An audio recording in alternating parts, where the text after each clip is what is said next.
ఇంకా హింసిస్తావా ఆయన్ని? ఆయన హింస పొందింది చాలదా? ఆయన అవమానపరచబడింది చాలదా? ముఖం మీద ఉమ్మూసిన నీ కోసం నా కోసం భరించింది చాలదా? పిడిగుద్దులు గుద్దిన నీ కోసం నా కోసం భరించింది చాలదా? ఆయన వస్త్రాన్ని లాగేసి ఆ వస్త్రాలను పంచుకున్నారు, అది చాలదా? ఇంకా హింసిస్తావా నీ జీవితాన్ని బట్టి? ఇక్కడ సౌలు వెంటనే మాట్లాడుతూ ఉన్నాడు, ప్రభువా నీవెవడవని అతడు అడగ్గా ఆయన నీవు హింసించుచున్నా యేసును లేచి పట్టణంలోనికి వెళ్ళుము, అక్కడ నీవు ఏమి చేయవలనో అది నీకు తెలపబడినని చెప్పాను. దేవునికి స్తోత్రం, హల్లెలూయా. ఏం చేస్తున్నాడంట? ఎవరయ్యా నువ్వు అంటే ఆయన మాట్లాడుతూ ఉన్నాడు, నేను యేసును. ఎవరయ్యా నువ్వు? వాక్యం చెప్పేదంటే సుమ్యోని కాదు మీకు చెప్పేది, ఇక్కడ నుంచున్న నేను కాదు చెప్పేది, మీరు హింసించుచున్న యేసే మీతో మాట్లాడుతూ ఉన్నాడు. దేవునికి స్తోత్రం, హల్లెలూయా. ఇక్కడ మాట్లాడుతూ ఉన్నాడు, అయ్యా నేను యేసును అనగానే ఆయన ఏమంటున్నాడు? ప్రభువా, ప్రభువా అనే సంబోధించాడు. నువ్వు చేయాల్సిన పని నేను చెప్తాను కానీ నువ్వు లేచి పట్టణంలోనికి వెళ్ళని చెప్పగానే అతడు కళ్ళు తెరవటానికి ప్రయత్నించినప్పుడు కళ్ళు కనపడలేదంట. అతడు 3 దినాలు అన్నపానములు పుచ్చుకొనకుండా ఉపవాసం ఉండి 3 రోజులు ప్రార్థన చేస్తూనే ఉన్నాడు. పశ్చాత్తాపడుతున్నాడు. తన జీవితంలో ఇంతకాలము యేసును హింసించాడు, యేసుకు వ్యతిరేకంగా జీవించాడు, యేసే బిడ్డలను హతమార్చాలని చూశాడు, యేసే బిడ్డలను లేకుండా చేయాలని చూశాడు.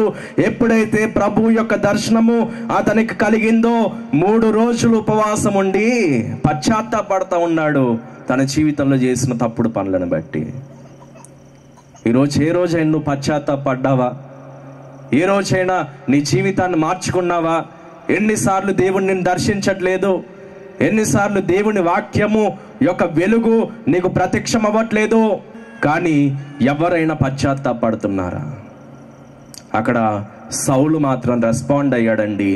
3 రోజులు అన్నం పుచ్చుకొనకుండా ఆ విధంగా ఉన్నప్పుడు సౌలు దగ్గరికి అననీయ అనే ఒక సేవకుణ్ణి, ఒక దేవుని సేవకుణ్ణి అతనికి కూడా దర్శనం ఇచ్చి సౌలు దగ్గరికి పంపిస్తాడు. దేవునికి స్తోత్రం, హల్లెలూయా. అప్పుడు అననీయ అనే ఆ దైవజనుడు వచ్చి సౌలుకు ప్రార్థన చేసినప్పుడు సౌలు యొక్క కన్నులు తెరవబడ్డాయి. దేవునికి స్తోత్రం, హల్లెలూయా, హల్లెలూయా. కొంతమంది ఎలా ఉంటారంటే వీళ్ళకి దేవుని సేవకులతో పనే ఉండదు. దేవుని దర్శనం మాకుందండి, దేవుని ప్రత్యక్షత మాకుంది, దేవుడు మాతో మాట్లాడాడండి, ఇంకా దేవుని సేవకులతో పని ఏంటండి? దేవునికి స్తోత్రం, హల్లెలూయా. సౌలుకు నేరుగా యేసే దర్శనం ఇచ్చినా అక్కడ దేవుని సేవకుని యొక్క అవసరత ఉంది. సౌలును దేవుని సేవకుడిగా ఏర్పాటు చేసుకున్న ముందు అతనికి ఒక దేవుని సేవకుడు అవసరమయ్యాడు.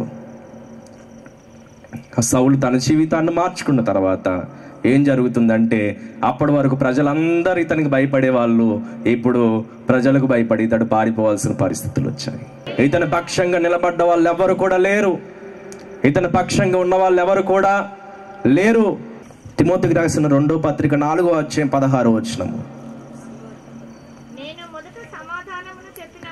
నేను మొదట సమాధానము చెప్పినప్పుడు ఎవడును నా పక్షముగా నిలవలేదు, అందరూ నన్ను విడిచిపోయిరి, ఇది వారికి నేరముగా ఎంచబడకుండును గాక. అయితే నా ద్వారా సువార్త పూర్ణముగా ప్రకటింపబడు నిమిత్తమును అన్యజనులందరినూ దాని విని నిమిత్తమును ప్రభువు నా ప్రక్క నిలచి, కింద భాగంలో ఫుట్నోట్లో రాయబడుతుంది, ప్రభువు నా పక్షమున ఉండి నన్ను బలపరచను గనుక నేను సింహము నోట నుండి తప్పించబడితిని. దేవునికి స్తోత్రం, హల్లెలూయా. సౌలు తన జీవితాన్ని మార్చుకొని సువార్త ప్రకటిస్తూ ఉన్నప్పుడు ఎంతో మంది ఏ విధంగా ఉన్నారంటే వ్యతిరేకంగా ఎదిరించేవారిగా ఉన్నారు, వ్యతిరేకంగా మాట్లాడేవారిగా ఉన్నారు. ఆ సువార్త ప్రకటింపబడకుండా సౌలు నోట్లో నుంచి వస్తున్న దేవుని మాటలు వారికి నచ్చక చాలాసార్లు వ్యతిరేకస్తుల మధ్యలో సౌలు సువార్త ప్రకటించాల్సిన పరిస్థితి వచ్చింది. అలాంటి పరిస్థితుల్లో సౌలు గారు ఒంటరిగా ఉన్నారు. ఆయన మాట్లాడుతున్న మాట ఏంటంటే, నేను వారికి సమాధానం చెప్పినప్పుడు ఎవడు కూడా నా పక్షముగా నిలవలేదు. ఈరోజు దేవుని బిడ్డగా మార్చబడుతున్నావంటే నీ పక్షంగా నిలవబడే వాళ్ళు ఎవరు కూడా ఉండకపోవచ్చు. ఒకప్పుడు సౌలు పక్షంగా ప్రధాన యాజకులు ఉన్నారు, ఒకప్పుడు సౌలు పక్షంగా అధికారులైన వారు ఉన్నారు, ఒకప్పుడు సౌలు పక్షముగా వేల మంది ప్రజలు అతన్ని వెంబడించేవారు ఉన్నారు, సౌలు పక్షంగా సైన్యం ఉంది, సౌలు పక్షంగా పనిచేసేవారు చాలా మంది అక్కడ ఉన్నారు. కానీ సౌలు తన జీవితాన్ని మార్చుకొని పౌలుగా మారిన తర్వాత ఎవ్వరు కూడా అతని పక్షంగా నిలబడలేదండి. ఈరోజు చాలా మందికి ఉన్న ఆలోచన ఏంటంటే, అయ్యా మీ మాటలను నమ్మి యేసేని మీరు నమ్ముకుంటే ఎవరు మా పక్షంగా ఉండరు కదా, అయ్యా మీ మాటలు విని యేసేని నమ్ముకుంటే ఎవరు మా కుటుంబంలో అంగీకరించరు కదా, ఎవరు మా పక్షంగా ఉంటారా, మా పక్కన ఉంటారా, వాళ్ళందరూ మమ్మల్ని వ్యతిరేకిస్తారు కదా, నేను ఒంటరిదారిగా ఎంతకాలం అని నేను మందిరానికి రాగలను అని చెప్పేసి మనము చాలాసార్లు సందేహపడతా ఉంటాం. ఇక్కడ సౌలు గారికి ఎదురైన, పౌలుగా మార్చబడిన ఇతనికి ఎదురైన ఆ యొక్క అనుభవం ఏంటంటే, ఎవరు కూడా అతని పక్షముగా లేరు కానీ అందరూ అతన్ని విడిచిపోయారు. ఈరోజు దేవుణ్ణి నమ్ముకున్నావంటే చాలామంది ఏం చేస్తున్నారంట, ఇందాక నతానియేలు గారు సాక్ష్యం చెప్పినప్పుడు ఏం చేశారంట, అతన్ని దేవుణ్ణి నమ్ముకుంటే వెలివేశారంట, దూరం అయిపోయారంట, విడిచిపెట్టారంట. కానీ దేవుడు విడిచిపెట్టాడా? దేవుడు అతని ప్రక్కన నిలిచాడండి.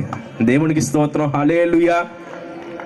ఎవరు ప్రక్కన నిలుస్తారు యేసయ్యను నమ్ముకుంటే? ఎవరు ప్రక్కన నిలుస్తారు దేవుణ్ణి నమ్ముకుంటే? ఎవరు ప్రక్కన నిలుస్తారు దేవుని సువార్తను ప్రకటిస్తే? ఎవరు ప్రక్కన నిలుస్తారు దేవుని కోసం మనం బ్రతుకుతే? అంటే నువ్వు ఎవరి పక్షాన్ని నిలబడ్డావో ఆ దేవుడే నీ పక్షంగా నిలబడతాడు. దేవునికి స్తోత్రం, హల్లెలూయా. ఇక్కడ అంటున్నాడు, అందరూ నన్ను విడిచిపోయిరి, ఇది వారికి నేరముగా ఎంచబడకుండును గాక. విడిచిపోయిన వారిని కూడా ఆ యొక్క పౌలు క్షమిస్తూ ఉన్నాడు. ఒకప్పుడు క్షమించేవాడా? ఒకప్పుడు క్షమాగుణం ఉందా? ఒకప్పుడు ఇతని జీవితం ఎలాంటిది? ఆయనకు వ్యతిరేకంగా ఉన్న వారందరినీ హతమార్చడమే. కానీ అతని జీవితం ఎంతగా మారిందంటే, ఎవరైతే ఆయన్ని విడిచిపెట్టారో, ఎవరైతే అతనికి వ్యతిరేకంగా మాడారో దేవుణ్ణి నమ్ముకున్న తర్వాత వాళ్ళందరి విషయంలో వారందరినీ కూడా క్షమించేశాడంట. అయితే నా ద్వారా సువార్త పూర్ణముగా ప్రకటింపబడు నిమిత్తము అన్యజనులందరూ దాన్ని విను నిమిత్తము ప్రభువు నా ప్రక్కన నా పక్షముగా ఉండి నన్ను బలపర్చెను. దేవునికి స్తోత్రం, హల్లెలూయా. ఇప్పుడు సువార్త ప్రకటించడానికి సౌలు గారు బలహీనమైన వ్యక్తిగా ఉన్నారు. ఎందుకంటే అతని పక్షంగా నిలబడే వాళ్ళు ఎవరు లేరు. కానీ ఇక్కడ రాస్తా ఉన్నాడు, ప్రభువు నన్ను బలపరిచాడు, నా పక్షంగా నిలబడ్డాడు. ఈరోజు దేవుణ్ణి నమ్ముకొని సువార్త ప్రకటిస్తే నా దగ్గర ఎవరు ఉండరేమో, నా పక్షంగా ఎవరు ఉండరేమో, నా కుటుంబం అంతా నాకు దూరం అవుతారేమో, నా చుక్కుడుగుంట గ్రామంలో ఉన్న నా బంధువులు, నా రక్త సంబంధులు, నా అన్నవారు, నా స్నేహితులు నన్ను విడిచిపెడతారేమో అని నువ్వు అనుకుంటున్నావేమో. ఇదే పరిస్థితిని ఆ రోజు సౌలు గారు ఆ యొక్క పౌలు గారు అనుభవించినా కానీ అతడు సువార్త ప్రకటించగలిగాడు. కారణం ఏంటంటే అతని పక్షంగా ఎవ్వరూ లేకపోయినా దేవుడు అతడి పక్షంగా నిలబడి ఆయన బలపరిచాడు. సింహం యొక్క నోట నుండి తప్పింపబడ్డాడంట. దేవునికి స్తోత్రం, హల్లెలూయా. సింహపు నోట నుంచి తప్పించబడటం అంటే మామూలు విషయం. ఆయన లిటరల్గా ఆ విషయాన్ని రాయట్లేదు, అంటే అక్షరార్థంగా రాయట్లేదు. సింహము వంటి మనుషుల చేతి నుంచి, సింహాల లాంటి అధికారుల చేతి నుంచి, సింహాల లాంటి అప్పుడున్న నాయకుల చేతి నుంచి అనేక సార్లు అధిపతుల దగ్గరికి శిక్షింపబడటానికి ఆయన నిలవబెట్టబడ్డాడు. అనేక సార్లు అతన్ని చంపాలని చెప్పేసి అనేక సార్లు అధికారుల దగ్గరికి తీసుకొని వెళ్ళారు. కానీ సింహముల నోట నుంచి ఎవరు తప్పించారంట? దేవుడే తప్పించాడు. దేవునికి స్తోత్రం, హల్లెలూయా. దేవుణ్ణి నమ్ముకుంటే నాకు కష్టం వస్తుంది, దేవుణ్ణి నమ్ముకుంటే నాకు నష్టం కలిగిద్ది, దేవుణ్ణి నమ్ముకుంటే నాన్నవారు నాకు దూరం అవుతారు. కానీ దేవుణ్ణి నమ్ముకుంటే దేవుణ్ణి పక్షంగా నిలబడబోతున్నాడు. ఎవరైతే సింహాల వలె నిన్ను హింస పెట్టాలని చూస్తున్నారో వారి నోట నుంచి నిన్ను తప్పించును గాక. ఆయన తప్పిస్తాడండి. ఇక్కడ అంటున్నాడు, కేవలం సింహాల నోటి నుంచి తప్పించాడా? కేవలం మనుషుల నోటి నుంచి తప్పించాడా?